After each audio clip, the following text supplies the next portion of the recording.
was around 4 o'clock in the afternoon, and we were coming home from work. We took a shortcut through Jardim Anderé on our way to Santana, where we live. We saw this very strange creature, but it didn't notice us at all at first.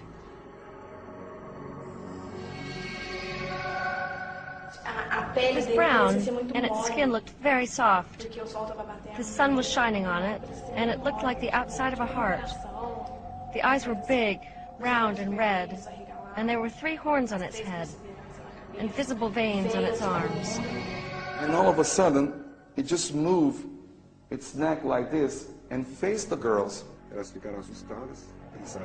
They were very frightened. They thought they were being faced with the devil himself. They ran away, arriving at home, hysterical, frightened. In the early months of 1996, Brazil, it is claimed, was the unwitting victim of an alien invasion, and one small town, Varginha, was at the center of it. A minor industrial town of 100,000 inhabitants, none of them realizing that they were soon to be driven into a panic by the extraordinary events that would engulf them.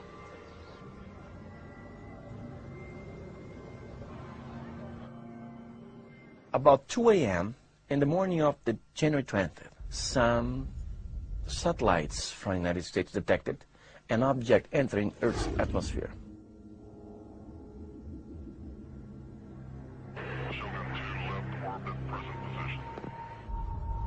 American NORAD alerted the Brazilian authorities because we don't have this kind of defense satellite system. As soon as it became clear that whatever it was that the radar was picking up had entered Brazilian airspace, the Air Force was scrambled.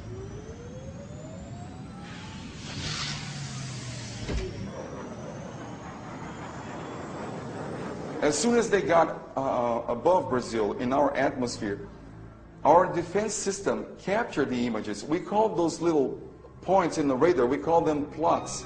So one of the plots started to lose altitude, and it was going lower, lower, down, and disappeared.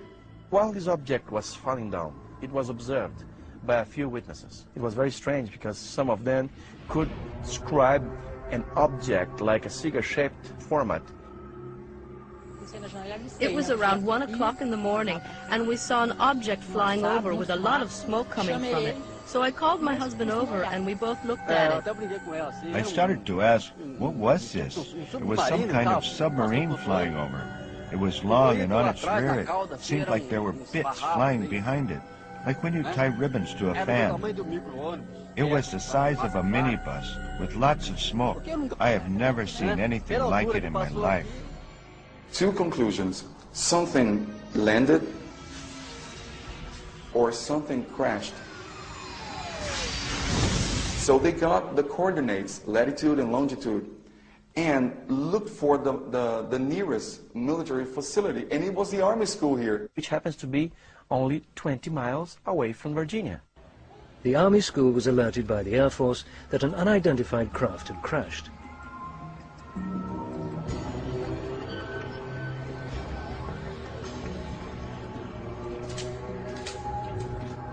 So the Army school knew everything that was going on. But the public themselves were now beginning to report strange lights in the sky, and some talked of having seen a crash, but not a plane crash. Something more consistent with this, an out-of-control missile.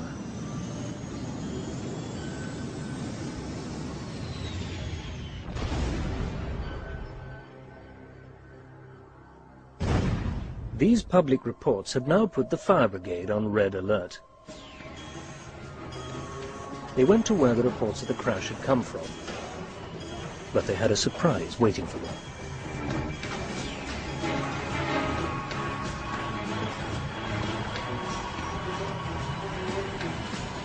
When they arrived there, the Army was already there. The fire brigade linked up with the Army in a joint operation.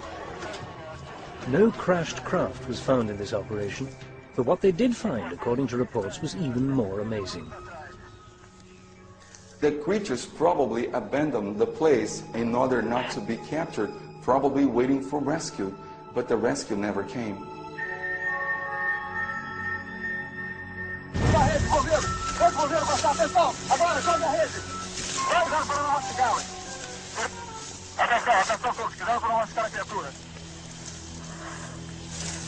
The creature offered no resistance at all to its capture. It almost couldn't move. It was so fragile. They wrapped this creature in a net.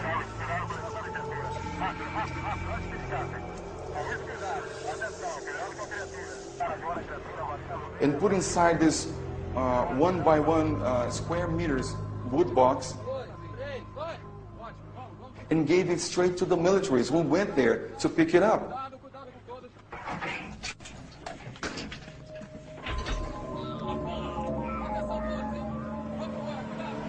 The mysterious cargo was taken back to the army school. Now, this was during the morning, all right? The capture took place about 10:30 or so.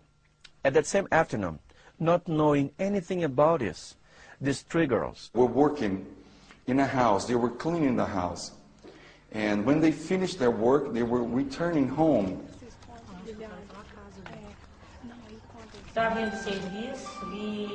It was around 4 o'clock in the afternoon, and we were coming home from work. We took a shortcut through Jardim Andoré on our way to Santana, where we live. We saw this very strange creature, but it didn't notice us at all at first.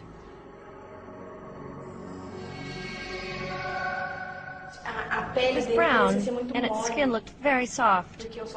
The sun was shining on it, and it looked like the outside of a heart. The eyes were big, round, and red, and there were 3 horns on its head, and visible veins on its arms. And all of a sudden, it just moved its neck like this and faced the girls. They were very frightened. I thought they were being faced with the devil himself. They ran away, arriving at home hysterical with fright. So they just ran away, got home, and told Mama, "Mommy, we just saw the devil." And the mother said, the mother is a very brave woman. She said, "No devil is going to play with my kids." And she managed to get to the location. She saw 2 footprints, and it was big ones like this. And she felt a terrible smell of ammonia. The original creature captured by the army was also now in Virginia, being transferred from the army school to the local hospital. They didn't know what to do with that creature at that time, so they took it to regional hospital.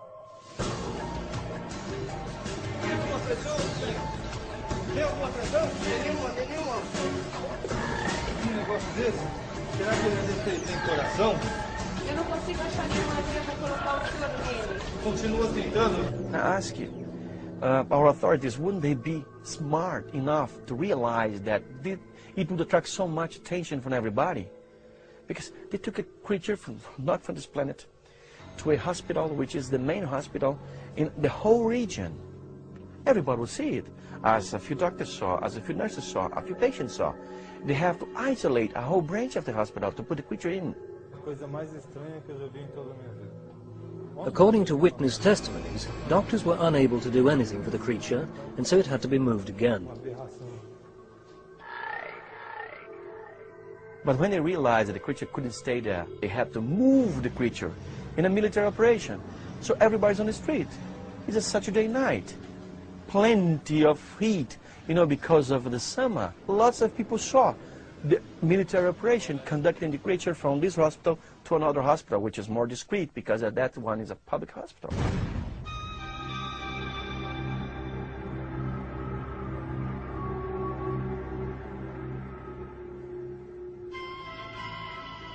Unfortunately, the trail of the captured being goes cold at the Humanitas hospital. People started to talk about this, and everybody wanted to know, demanding answers. The fire brigade denied everything, military police denied everything, and the army school here didn't say a thing. But the military's explanation for the events of that night are almost more extraordinary than the claims being made by the UFO researchers. What happened was that on the 20th January 1996, there were violent storms in Virginia. here in Tres Cruces. We were having a ceremony.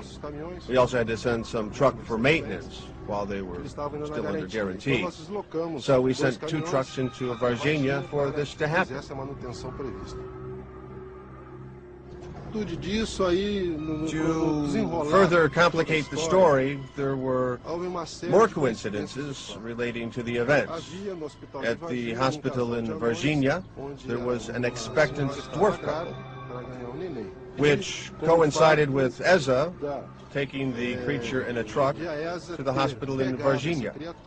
Well, the town was just going insane because everybody was on the streets, because many UFOs were sighted at that time. So people was just connecting one thing to another. The tide of panic in Virginia grew. Inevitably, the media quickly picked up the story.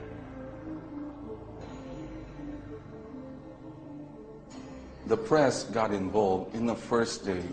We have news in Brazil, 8 o'clock, and in that news, you could see the girls in the area, Jardim Andere district. So the press was trying to give information to the public in the first day. And I think they were on our side since the very beginning, which is not common, as we know, in other places. The press is very skeptical. In general, the major circulation newspapers and magazines, and the national wild TV programs, radio programs, whatever, they all gave us all support. The original Roswell expert, Stanton Friedman, appreciated the media's attitude. The Brazilian press played Varginha pretty straight. There's a long article in a weekly news magazine here. I think that encouraged a lot more witnesses to come forward, and that's good. Anytime the press is fair, not biased pro, but fair, treat it the same way you would any other story, a significant news story, that encourages people to come forward.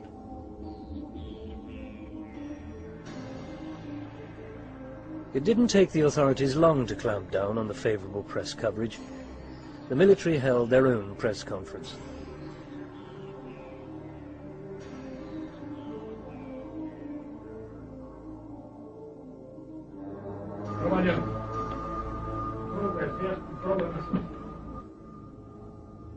When the reporters and the whole press jumped on them, they refused to answer anything, and they said also you cannot film from the streets our facilities. And they started to frighten the reporters, like, you're going to have a problem. You can't do this, you can't do that. Some of the gentlemen who performed the capture came to us and gave a report of what's going on. Now, it's not second-hand report. Those reports came from people who actually helped to capture, to hold the creatures. So this is the best report someone can have. We believe that if this case is definitely proved to be true, then it is as important, if not more important, than the case of Roswell. I wish the Americans have a report of someone holding the Roswell creatures back 50 years ago. The notion that the Varginha case is the Brazilian Roswell isn't too far off the mark. I mean, it's got involvement of medical people, of military people, of a number of local witnesses, plus more sophisticated witnesses. It seems to involve creatures and a crash and government interest and U.S. government involvement, too, as far as we can tell. On the other hand, there are a number of differences, too. Roswell, of course, I began the research roughly 20 years ago, so there's been plenty of time. A lot of other people have participated. The Roswell case had press coverage, short-lived. You got to find the right newspapers, evening papers for July 8th from Chicago West. That's a small category. We've been able to find a lot of the people with Roswell because it was a base yearbook, there were reunion groups. You know, it makes it a little easier. An important thing is that we have the testimony from big-shot military people, if you want. We don't have that yet, to the best of my knowledge. Open, sworn testimony from important military people involved in the case. It was a lawyer, Ubirajara Rodriguez, who was the first person to break the story. What we can say from the evidence, the maximum we can say, is that there is not the slightest bit of doubt that everything did happen. We say this not only because we have heard from people from the town who were indirectly involved, but with people who participated in the principal events. Although medical staff and the military have given first-hand testimony to researchers, they are unwilling to reveal their identities.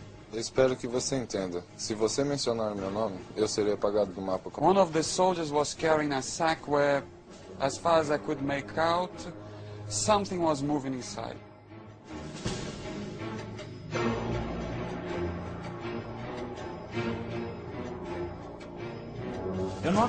I do not think that any of our principal witnesses are lying. None of them, not the civilians or the military.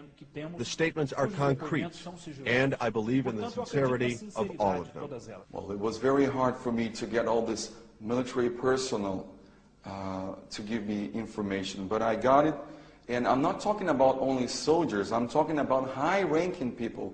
I'm talking about lieutenants, majors, captains, sergeants. Many of the witnesses to the incidents were traced and told not to reveal any more information. Some of the military witnesses who were involved were threatened in a very serious manner by their superiors and told not to release any more information about the case to anyone, even if they did not know who they were giving information to. The military were threatened by their superior. Don't talk about this to anybody.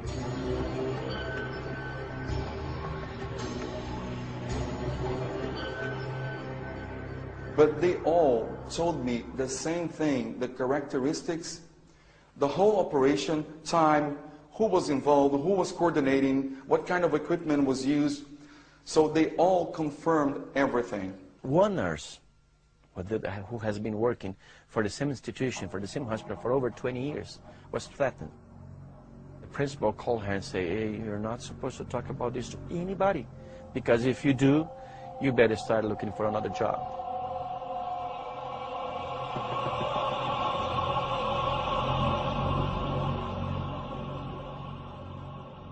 There are other differences that I'm curious about as much as anything.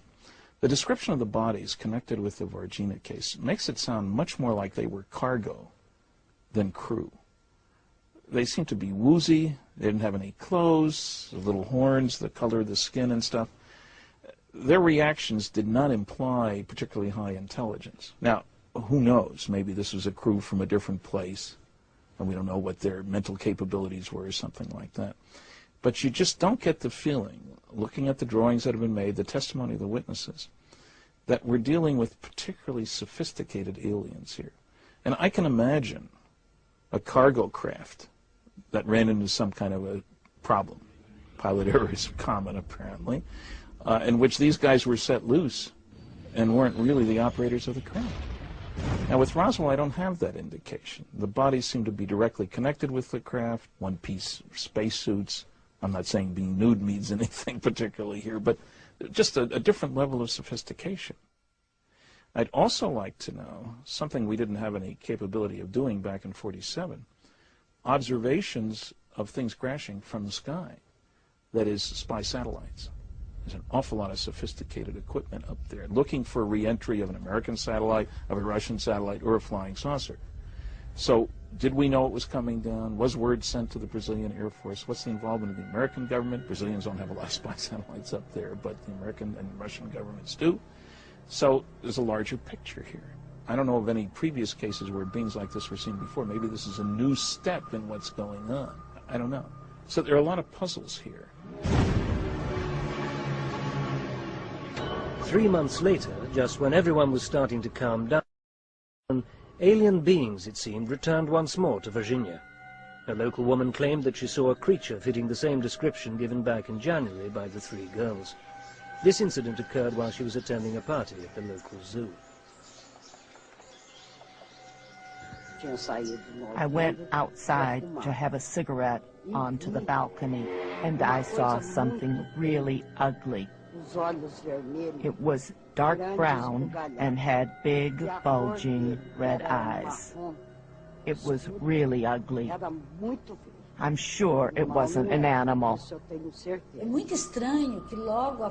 It is a coincidence that around the same time as the sighting of this creature, we were having problems.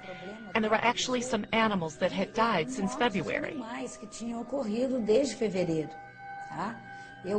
I lost 5 animals, but we do not know why. There was no scientific explanation, and nothing came to light in any post-mortem examination.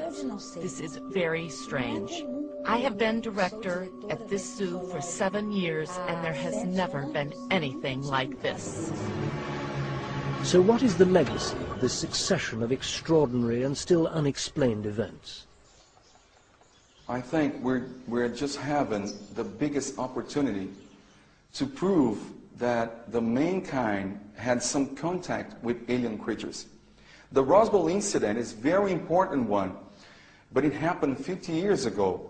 This is recent. We have a lot of information from military sources, civilian sources.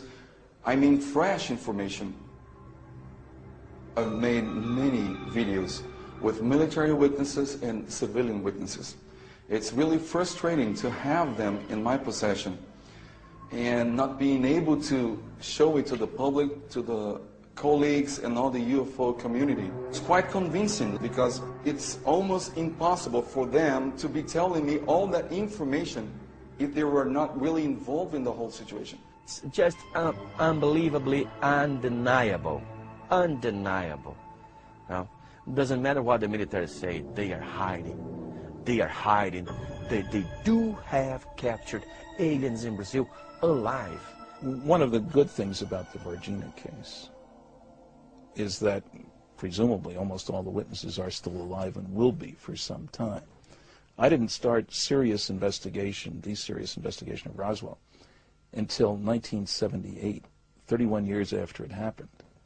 And many of the key witnesses died in the next 10 years, not surprisingly. So we've got some hope here. If major effort is expended to get more witnesses, especially the insiders, the guys at the hospital, the military guys who grabbed and so forth, then there's certainly a good chance we can find those people. So I envy the people here and having some time to work with.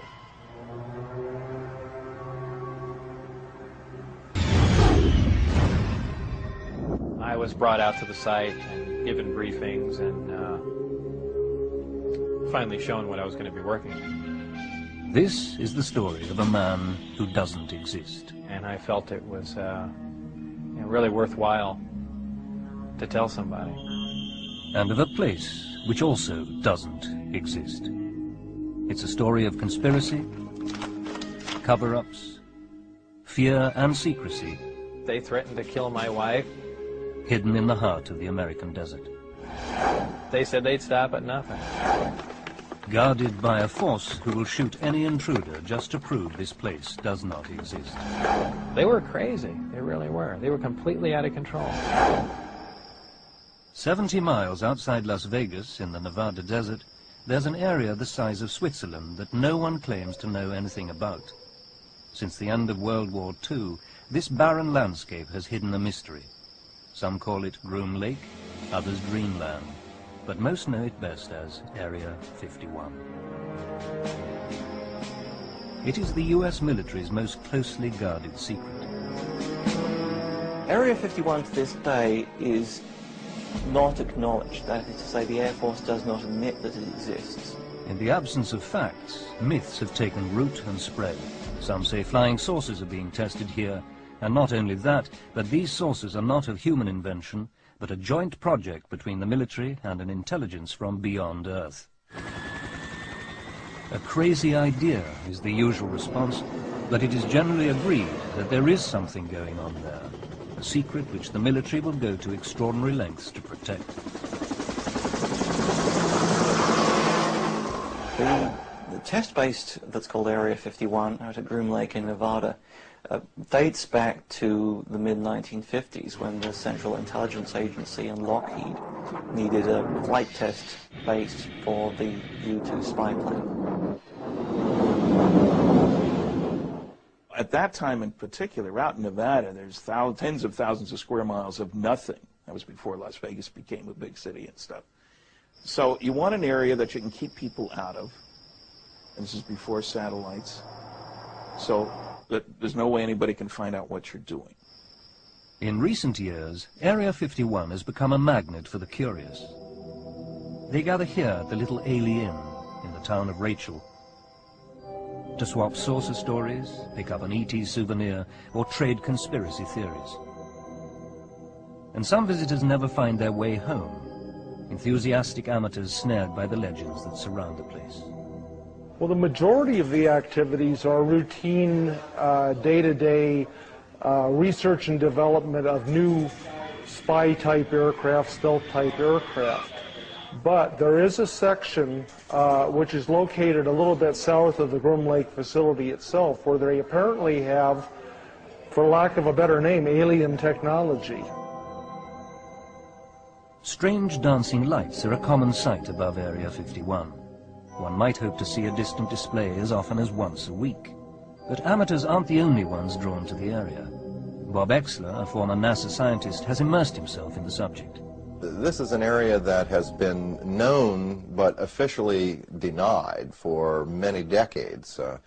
We go back quite a ways into the 40s and 50s with the development of the U-2 spy plane, the SR-71. All of our super secret aircraft have been developed and test flown out in this particular area. So it only makes sense that if you have something as sophisticated as a flying saucer and the related technology to that, that would certainly be one of the prime locations you'd want to go. The security around Area 51 is fairly extensive. There are sensors both inside and outside of the boundaries. There are a large number of patrolling security vehicles, which are all white Jeep Cherokees, that roam the boundaries and outside the boundaries, keeping an eye on people near the base. There are directional microphones that are hidden in the brush, proximity sensors, motion detectors, ammonia sensors, which can sniff out a human from an animal because of the ammonia in their perspiration. This extreme level of security also extends to those who work inside the base. When you go to work out at those locations, you sign away your constitutional rights. You sign a piece of paper saying that if you violate your security agreement and you discuss programs that you're working on without a trial, without right of appeal, you're going to go to Leavenworth Federal Penitentiary for 20 years. That's a real big incentive to keep your mouth shut. One man who failed to keep his mouth shut was a physicist and engineer who claimed he had worked at the base. And not only that, but that he had worked on the most top-secret project there, flying saucers. His name is Bob Lazar.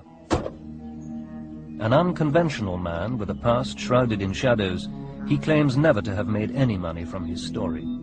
But many still believe it too absurd, and Lazar himself just a Walter Mitty fantasist. You've essentially opened up a whole new world, and now you know there's a whole universe and other life out there, and you have to pretend that doesn't exist when you come home. I wanted some people to know what was going on. He's a pretty serious guy. He does have a sense of humor, but he's certainly not a clown, and I knew him before he was in the program. I met his family, his wife's family. He had taken me to Los Alamos. I met people who worked with him when he worked there, so I certainly did not suspect that it was a story he fabricated, or even that would be a possibility. I thought UFOs were pretty much a figment of someone's imagination. I didn't believe in them. I wasn't interested in them. Of course, I'm not even interested in them now. But I certainly do believe in them now. I was to work on the reactor that was removed from the craft in the lab, and one of the gravity amplifiers that was removed from the craft and in the lab. So that's where I spent all my time. However, I was allowed in the craft on one occasion to see the placement of these systems in case it was important to their operation. There was a hatch, a hole, an opening. The door wasn't on, and it was obviously removed, or never existed for all I know. But there was a ladder to go up and go inside it. So I don't know how it's sealed. I just imagine that they had removed the hatch. It was obviously made to be piloted by something smaller than the average human being, very cramped in there. There was a sub-level where a little collapsing floor member opened, and I could stick my head and upper torso down underneath with a flashlight to see how the gravity amplifiers hung upside down. At one point when I was in the craft, one of the archways became transparent. There were some technicians working on something else that I had no knowledge of. So, and also something began to scroll up on the screen. So it might have been possible that the skin of the craft, whether under electrical influence or something else, could at times become either transparent to look outside or be used as some sort of video screen.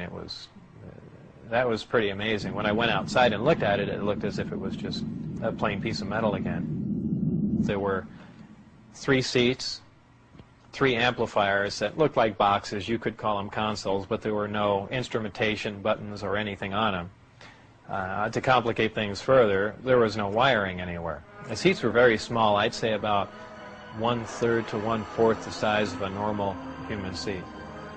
Walking in the craft was an ominous feeling, a feeling that you shouldn't be there. It was by no means exciting. It was really unearthly, and I don't mean that as a pun, but it really was. However, Lazar is always careful to underline the fact that he never saw anything that could be described as an alien being. I was brought into the hangar for one of the short-duration tests, and the craft was already outside on the lake bed, and lifted off silently and just drifted around for a bit and set back down, and that was pretty much of a marvelous sight. It's a huge thing. It's like seeing a house lift off the ground quietly. It's just, you can't imagine the energy involved to do that and not to make any noise at all. So I can only assume that there were humans on board, and somehow they had managed to squeeze themselves into those little seats or put something in there to sit on, and obviously they knew how to operate whatever controls there was, or fabricate their own, or retrofit it with something. This secret became a burden Lazar couldn't bear to carry, even though he knew the risks involved in telling the truth. Agents from the OFI, the Office of Federal Investigation, had been witnessed doing random security checks at his house. There was almost no question in anyone's mind, anyone in Bob's immediate life who talked with him on the telephone, that his phone was tapped. I mean, strange things would happen on Bob's phone and really continue to this day, which happens with no one else you talk to in your entire environment. And I felt it was really worthwhile to tell somebody.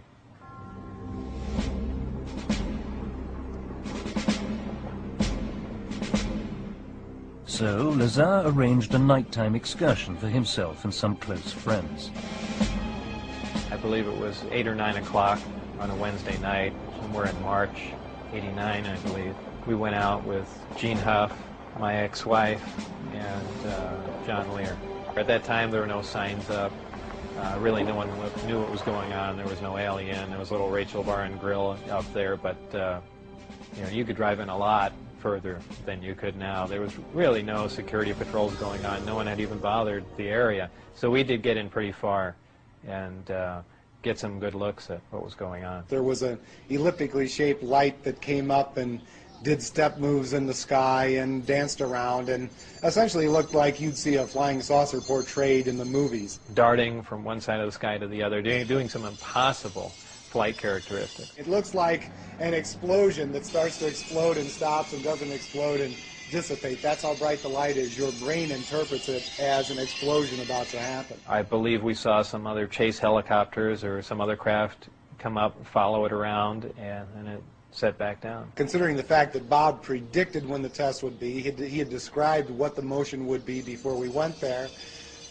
When we saw it, it proved to be exhilarating. It was an amazing experience, and it did everything Bob said it would do. It came up at the time he said it would, and so I had to believe it. But at times the craft had glowed tremendously bright, where we thought, being miles and miles away, we thought there was something wrong and the craft was going to explode, so much so that we all got behind the car. So it was pretty exciting.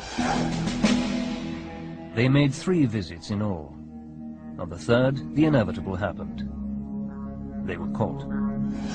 That night when we got stopped, I would imagine would be the turning point where things turned really bad. I was taken to the Indian Springs Auxiliary Air Force Base and debriefed there. And there they had some of the guards that had caught us. Dennis Mariani, my supervisor, some other people down there. They threatened my wife. They threatened to kill my wife. They said they'd stop at nothing. They were crazy. They really were. They were completely out of control. Bob went public to protect himself. And I knew immediately if his credentials could be verified, if even part of his story could be verified, it'd be one tremendous expose. I would say initially, when George first started looking at everything, it was skeptical. However, very quickly after he started checking a few things, I began to take it very seriously. And when it was aired, that interview went virtually around the world. I mean, I saw that was something that was just put in the 5 o'clock news here in Las Vegas, and I have seen that tape played in Japan. Several people began to examine his past. Had he really worked at Area 51? Was he even qualified to have done so? I did a variety of research relative to Bob Lazar. I actually met him. I obtained a copy of his, what they call a W-2 form, which is one of the IRS documents associated with pay. His particular form indicated that he worked for the U.S. Department of Naval Intelligence. My investigation of this document and the claims that Bob Lazar made followed a very strict path of sound research. I contacted the U.S. Department of Naval Intelligence and indeed verified that they were likely responsible for presenting that W-2. I investigated the issue with the Internal Revenue Service. They informed me the exact words were, it appears to be legit, and that it was a genuine document. It was not something that had been fabricated. There were a variety of numbers, contract numbers and so forth, issued on the document, which I was able to research, again finding that these were highly classified numbers. In fact, Internal Revenue Service ran into a brick wall when it came to trying to track down the actual employer associated with the document. And then again, with the Social Security Administration, we found that Bob Lazar's records had in fact been bleached clean. There was nothing there, in spite of the fact that the document clearly indicated that Social Security taxes had been taken out of his pay. Not all are convinced. Noted ufologist and former Apollo scientist Stanton Friedman is skeptical. I've looked at considerable depth into Bob Lazar's claims, both about himself and about propulsion system. Those are fairly elaborate claims. I've talked to the schools that he claims to have received degrees from. I've checked on his high school record. I talked to Los Alamos Lab, where he was supposedly a scientist and so forth.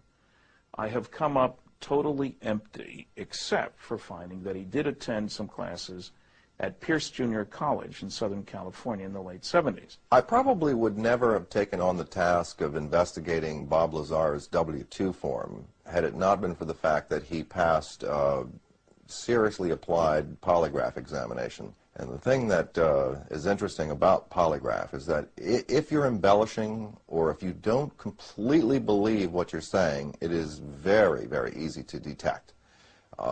All it really will tell you is that the individual believes with 100% conviction that what he's reporting is exactly as he recalls and as he believes it to be. And that clearly was the case with Bob Lazar. Could the U.S. military really be working with alien technology? And if they are, do they have any choice in the matter? U.S. Navy physicist Dr. Bruce Maccabee has his own theories. He spends his free time using computer technology to examine the veracity of video and photographic evidence of UFO sightings, many of them from Area 51. There has been the question ever since 1947 of whether or not these objects could be made by human beings. Now, I wouldn't rule out the possibility that we might nowadays be able to build something with somewhat comparable characteristics. However, when this began, that was a demonstrably impossible situation. Not only that, but we have an interesting confirmation of the fact that the Air Force didn't make anything. In 1947, in the summer, the Air Force asked the FBI to investigate witnesses to these flying discs. And somebody suggested to one of the FBI agents that, gee, maybe they're our things. And Hoover, J. Edgar Hoover, who was the head of the FBI at the time, decided that it wasn't a good idea for us to be investigating our own things. And he says, if we're going to investigate, we want a statement from the Air Force that we're not investigating our own secret projects. Air Force wrote to J. Edgar Hoover a letter saying we've checked all of our research projects, etc. You know, this would be not just the Air Force, but the Navy and the Army, everybody. And we have nothing that could create these flying disc sightings. So that rules it out right there. I mean, the Air Force was denying any involvement at all, and they were just as worried about what these things were as everybody else. One man with special experience of outer space and cutting-edge technology is former astronaut and sixth man on the moon, Edgar Mitchell. Since being a part of the Apollo missions, he is now on the outside, trying to peer behind the wall of secrecy. The thing that's convinced me that contact has been made is individuals in government positions, high government positions, who are credible, who have reported to me that in their official duties they have had first-hand experience and they're prepared to talk about it, would like to be released from security oaths so that they can talk about it. I got a lot of calls from former workers at the base. I have now talked, in the years since, I have interviewed or talked to people who worked there in the 50s, 60s, 70s, and 80s, who all tell basically the same story. Not all of them have the same breadth and depth of the story that Bob is telling, are consistent in that they saw these craft, disc-shaped craft, they saw them fly, they saw them stored in crates or under tarps, that there was an incredible amount of secrecy, that no one was allowed to talk about this stuff. That story is consistent. So, is Lazar telling the truth as he saw it? Is he simply lying? Is he being used by the government to spread disinformation?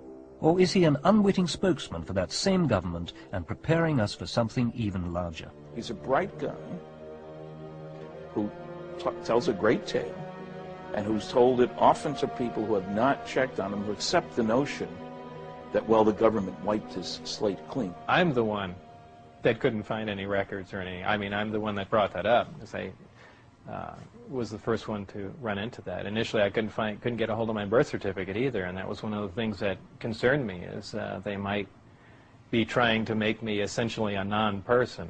I'm satisfied that he did in fact work out there. And I'm also satisfied that the prospects are very, very good, that this was a test to determine just how much the public and the scientific community might accept when someone was to be brought in, exposed to some of the program, and then in turn release that information to the public in some form. If we are being softened up for a dramatic revelation, what might it be? I think that undeniably and unquestionably we have been and are being visited by extraterrestrials, but quite what their motives are and quite what's going on, the jury's still out on that one. I have no doubts whatsoever that the United States has actually recovered a number of extraterrestrial vehicles. I find that exceedingly distressing, frightening, the ultimate big brother scenario.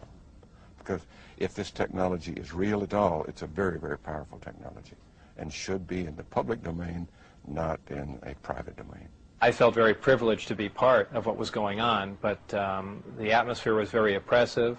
The security was very tight, and the fact that you couldn't talk to anybody and you knew your phones were being monitored, so on and so forth, made it a very, very difficult place to work, and a very difficult thing to be working in the 28th or 29th century and come back to the 20th century and deal with everything else. Although skeptical about Bob Lazar, Stanton Friedman has little doubt about Area 51's purpose. I would expect that some of the truth may very well lie out in the desert near Groom Lake, outside Las Vegas. It's the right place for some of it to be. It's isolated, it's under control, it's high security. Those are things that go with the investigation of flying saucers and any attempts you make to duplicate your own or to fly one of theirs or whatever. I don't think we've yet scratched the surface on what's happening out there with regard to flying saucers. I've concluded that they are here whoever they are, wherever they came from, whatever they're doing, other intelligences are messing around on our planet. So, whether we believe Lazar's story or not, given the testimony of all these witnesses, scientists, theorists, and dreamers, are we now to believe that aliens are indeed among us? And it looked like the outside of a heart. The eyes were big, round, and red, and there were 3 horns on its head.